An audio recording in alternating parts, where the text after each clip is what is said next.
14 Greenlands could fit in Africa, but you wouldn't guess it from most maps of the world. The fact is, every world map humans have ever made is wrong.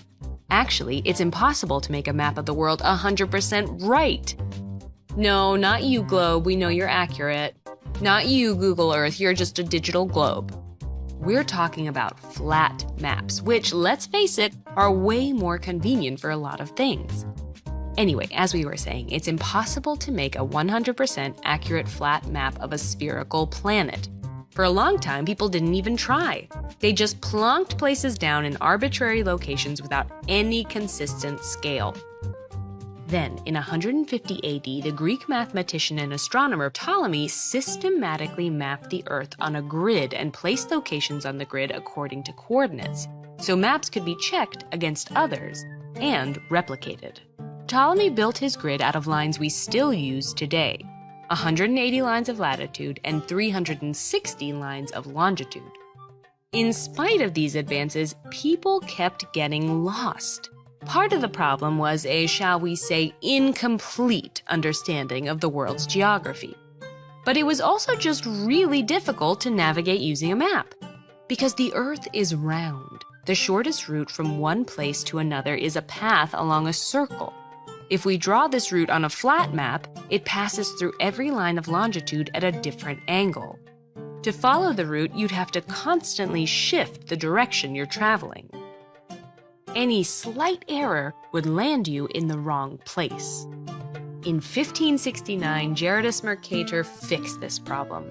He created a world map proportioned so these curved navigational routes would be straight, passing through every line of longitude at the same angle and therefore allowing navigators to set a constant bearing, in other words, travel in one direction, for a whole journey.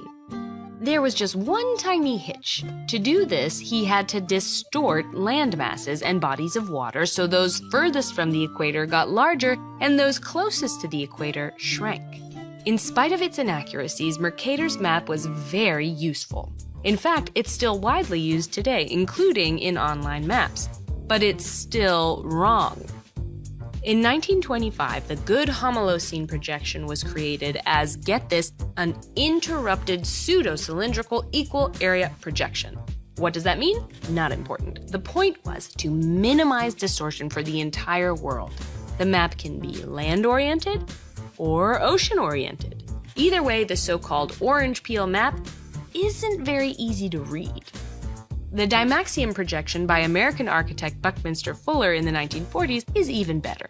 Sorry, did we say better? It's not better if you want to understand where things are in the world. It is better in the sense that there are no visibly evident distortions of the land masses.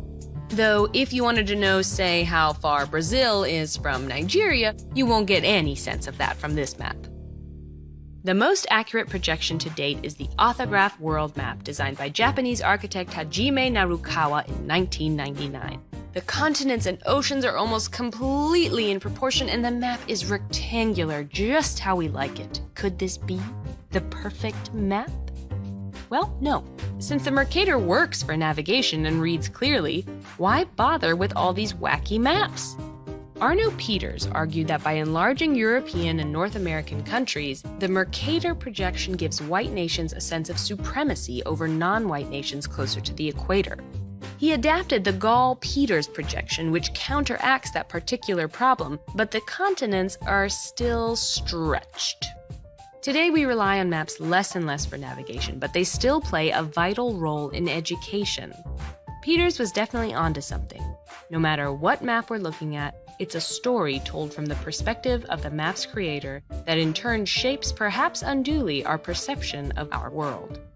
Simple changes in map design, even changes that have nothing to do with how we transfer a round Earth to a flat surface, can completely shift our point of view.